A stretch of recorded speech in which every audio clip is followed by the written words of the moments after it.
Hello guys, today I'm going to show you how to fix VIN84 error code in Valorant.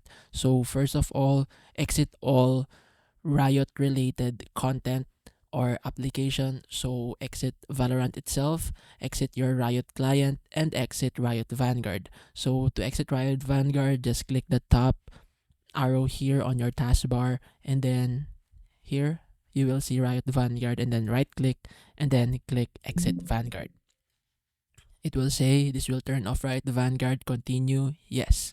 After all of your applications are terminated, go to your Windows start menu and then search for CMD.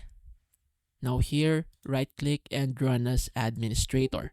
Once you're here, type in ipconfig / flush DNS. Hit enter. And then if successful, it will return a success code saying successfully flushed the DNS resolver cache. Now, after that, exit it and restart your PC.